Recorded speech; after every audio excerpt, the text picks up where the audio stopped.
Hello and welcome back to the KCC channel. I'm Rob and I hope you are having a wonderful day today. Today I have a bunch of stories for you from the Malicious Compliance subreddit. The difference today is they're all really short stories. I ask you to drop a comment after each story and let me know if you agree with their malicious compliance. Alright, on to the stories, let's jump right in. This story comes to us from Shizao Raised by Wolves. Required to make time for something the higher-ups wanted, so I used it for overtime. My department heads recently suggested that employees shadow doctors in the department in order to learn more about workflow and reasoning in treatment and care and diagnoses. However, they put it entirely on the staff to set up when they would come in and shadow. Any attempts to get the higher-ups to work with us on setting up a schedule fell on deaf ears, and the resolution we got was to come in on an off day to volunteer. No. Well, I had double night shift overtime coming up with a lot of off days afterwards, so I decided to shadow on my last shift. I ended up shadowing for most of a full day shift before getting checked off to go home. Later in the week, I get a call from the department manager in shambles that I did that much overtime. When I told them it was never made clear if we were to clock out or not for shadowing, and that emails never got answered, I said I couldn't be blamed. The conversation ended quickly, and later, a schedule was set up so that employees could shadow on their shift. Jumping down to the comment section on this one, there's one from a user called WDJM. It says, "If it is required, then it is required to be paid. They cannot require you to volunteer. That's literally illegal. At least in the USA. But good job enforcing that in the most satisfying way possible." I've never really understood why people in the medical field put in so many hours. You'd think if somebody's been working for that long and they're extremely tired, that mistakes would start to be made. Maybe somebody can explain to me why they do that? Comment down below. And if you're listening on the podcast, well, jump on over to YouTube at KCC and comment down below. This story comes to us from Zealous Ideal Ad 7045. "We have standard operating procedures, we will be fine." Worked for a big company in record retention department years ago. Lots of microfilm and starting to image documents electronically.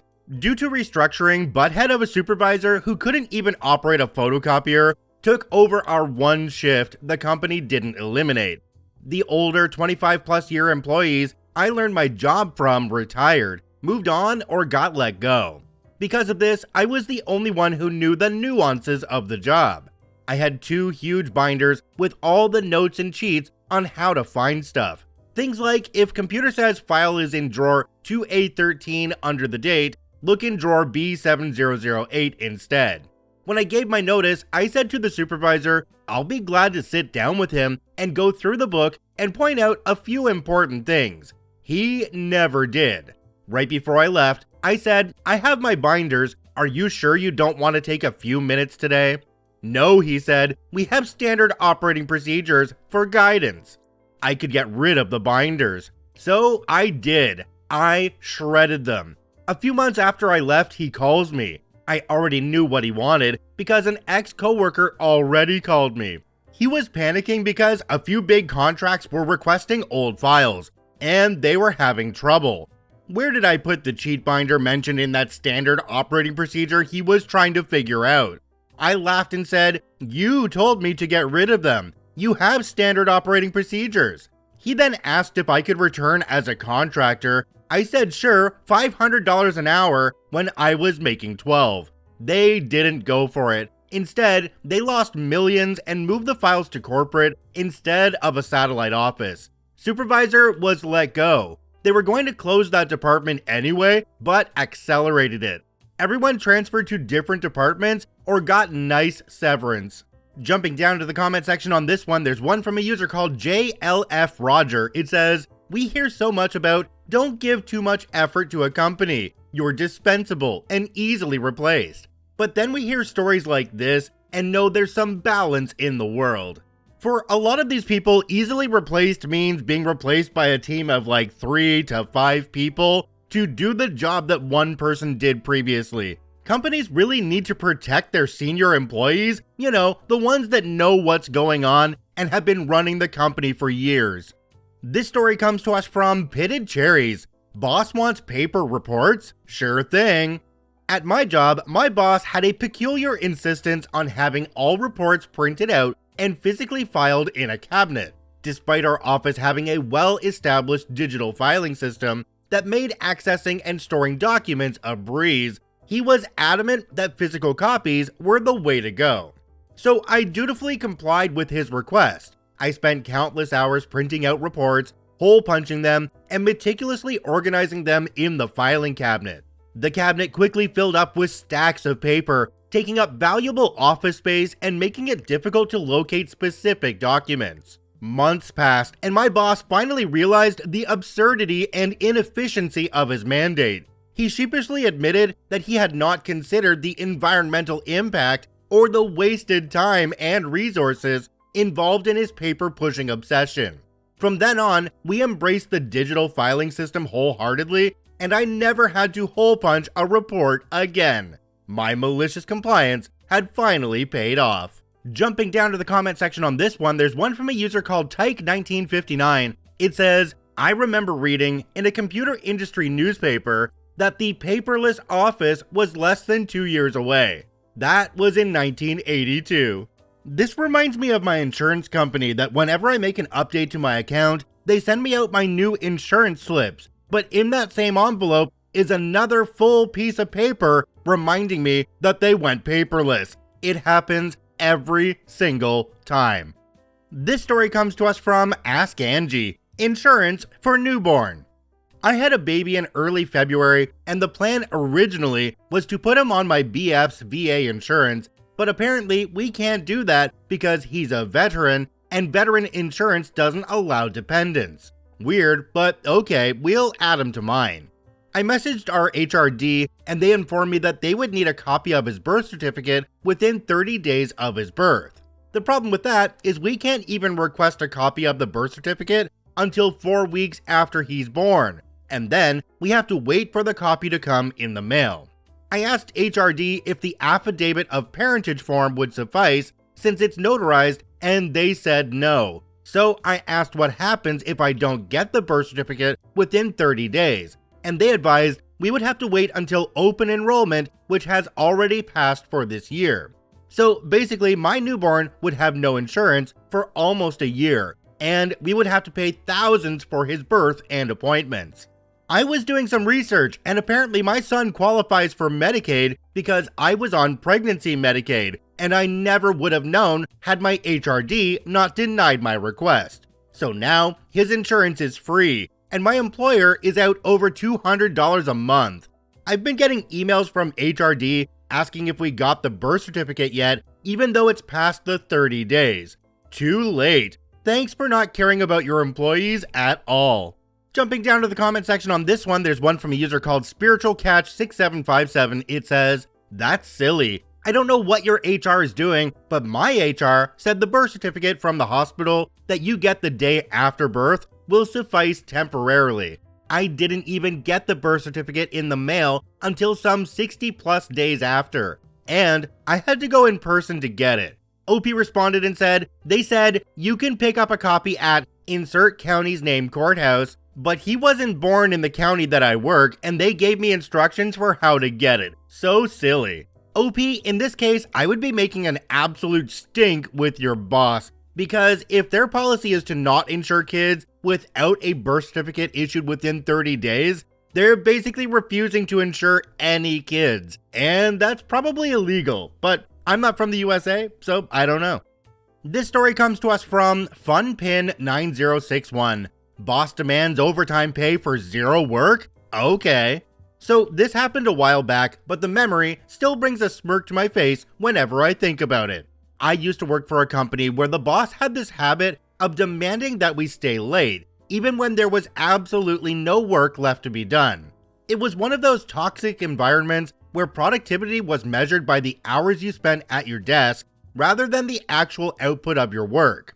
One day, after wrapping up all my tasks well before the end of the day, my boss came over and told me that I needed to stay late because That's just how things are done around here.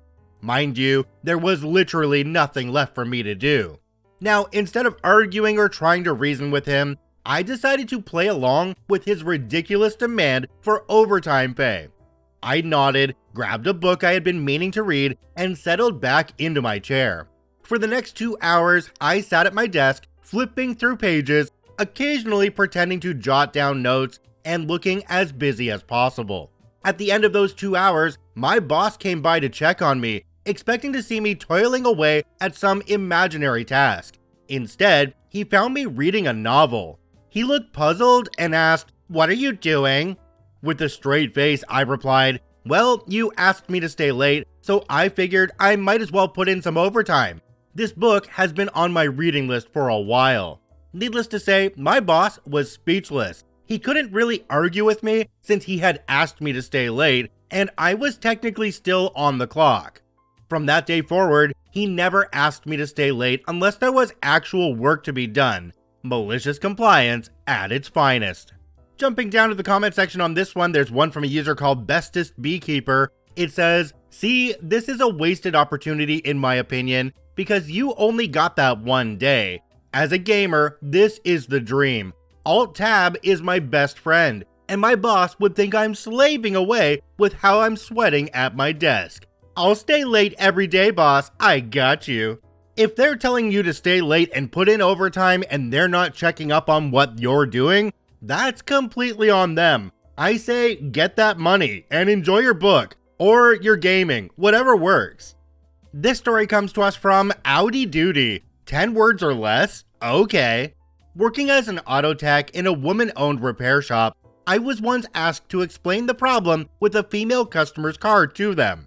I am pretty good at explaining things without using jargon, and usually had no problems doing this, but not with this customer. I started to explain what was going on, but she decided that I was out to bamboozle her. She shoved her hand, palm out, to within an inch of my face and stated loudly, "Stop." I did so, and she said in a very arch tone, "I want you to tell me in 10 words or less what is wrong with my car." I shrugged and said, "It's broken. Repairs will cost $700, and walked away. She followed saying, "I guess I need more information than that." I replied, "That is what I was trying to provide before you so rudely interrupted me. Now, if you will excuse me, I have other work to do." Then I refused to respond to her in any way. Jumping down to the comment section on this one, there's one from a user called KatePig123. It says, "This reminds me of the saying, I can explain it to you, but I can't understand it for you." Another commenter called 626337 said, "Did she turn Karen and complain to your manager?" Opie responded and said, "Of course. Manager went off on me, but I told her I thought explaining things to the customer was your job." Oh, so this one is actually a double malicious compliance. That hand shoving right in your face and saying stop is one of the most rude things that a person can do, and I wouldn't want to work with them either. You're right, you have a manager, let them deal with Karen. This story comes to us from Gabriel Jack, Cheese Making Antics. My dad is far from being stupid. Actually, I'd say he is one of the smartest people I know, but even the smartest people have some really stupid moments. You see, my dad owns a farm, and his late brother, my uncle, owned the neighboring farm and used to raise cattle. My dad constantly bought milk from my uncle in pretty big quantities to make cheese. Usually, the workers of my uncle's farm would bring us the milk to our farm since it was nearby. But one time, my dad went to my uncle's farm with me on a big 5-seater pickup truck he had borrowed from my uncle. That day, he decided he would bring the milk home by himself, in buckets, open buckets. He ordered me, despite me trying to say otherwise, to sit in the middle of the back seat with one bucket of milk on either side, and told me to hold them tightly. I tried to explain again why I thought it was a really bad idea, but he was adamant in not listening and ordered me to comply, so I shut up and did. I sat down in the middle of the back seat, one bucket in each side, silently, not saying anything anymore, holding the buckets so that they wouldn't move an inch. As soon as we closed the door, he turned on the pickup and the car started to move. It was like a tsunami of milk splashing on the whole interior of the car. As he realized what happened and that I had no fault in it whatsoever, as I had no way to control the milk, and I had tried to warn him, I never saw him more embarrassed. The car smelled like spoiled milk for months, and my dad had to swap cars with my uncle on a semi-permanent basis until the smell disappeared even after several cleanings. From time to time, I bring it up, and he still is embarrassed, as that is one of the few times he has no explanation on why he did something so stupid. Jumping down to the comment section on this one, there's one from a user called Algie888. It says, probably could have avoided most of the smell by instantly running a hose onto the back seat area and flushing all traces of the milk away, then running fans to wick away as much moisture as possible. OP responded and said, we tried. Issue was, it was not just the back seat area. Milk got everywhere. The seats, the front of the car, under the mats, doors, everything. Even the ceiling of the car had milk dripping from it. The road in my uncle's farm was not only unpaved, it was very bumpy, and the car was pretty potent. So when my dad accelerated, the car immediately hit a hole in the ground, and it took him a few seconds before he knew anything was wrong. So the car had some speed, and then when he stepped on the brakes, that was like a second, even bigger wave. That is why I said there was milk everywhere. Yep, when transporting milk in buckets, you don't skim on the lids needed for the buckets. You have a 1% to 2% chance of making it back without spilling any. I think we'll just leave it at that. This story comes to us from WJB7694. Don't order items not on the menu. A long time ago, I was waiting tables at lunch in a decent restaurant. We had iced tea that we brewed each morning, and it was slightly orange flavored, and this was on the menu as well as hot tea. For hot tea, we had an assorted variety of celestial seasonings. A table of 2 women came in, and one ordered iced tea, but one of the celestial seasoning flavors. I explained that we only have one type of iced tea made, and the others were listed under hot tea. I also explained to her that this is not something we are supposed to do, and it messes us up because people expect free refills like it is the regular iced tea.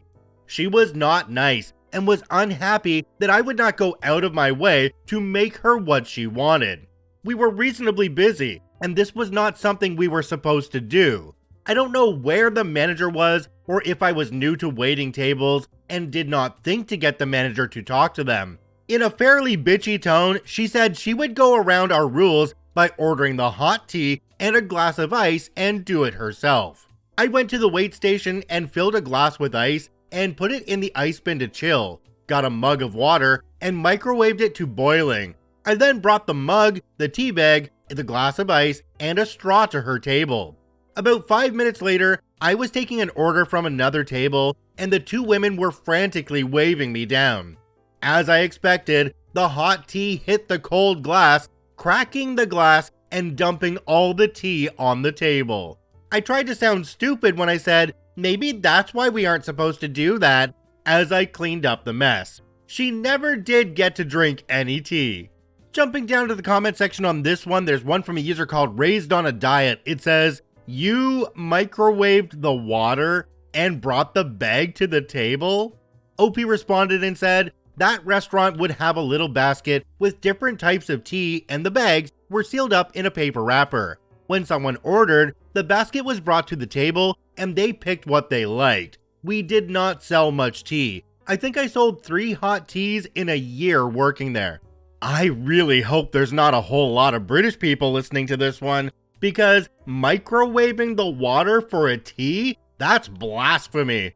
I'm actually kind of surprised that OP went this way on this one, because that glass shattering could have caused injuries, and that would have been completely on OP.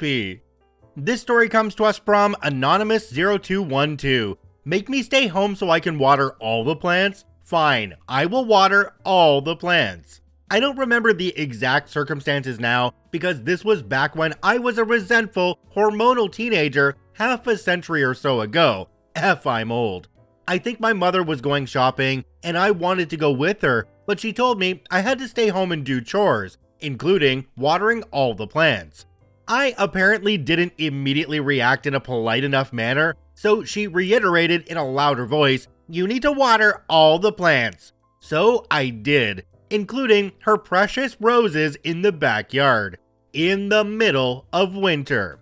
When she got home and let the dog out and noticed water-related evidence in the backyard that should not have been there, she started shrieking at me. What did I do? How could I be so stupid? Was I trying to kill her roses? Etc. And I just looked her straight in the eye and said, "Well, you did tell me to water all the plants." OP added a quick edit down at the bottom. It says, "And no, the roses did not die because it didn't get cold enough that night." Jumping down to the comment section on this one, there's one from a user called DCLXBI616. It says, "And then she got on the rotary telephone and called at least 3 of her friends to complain about what you did." OP responded and said, "She was and still is extraordinarily private, a never air your dirty laundry in public type person. But honestly, I think mainly because she's needed people to see her as being the best, the smartest, etc. So there can't be any cracks in that facade."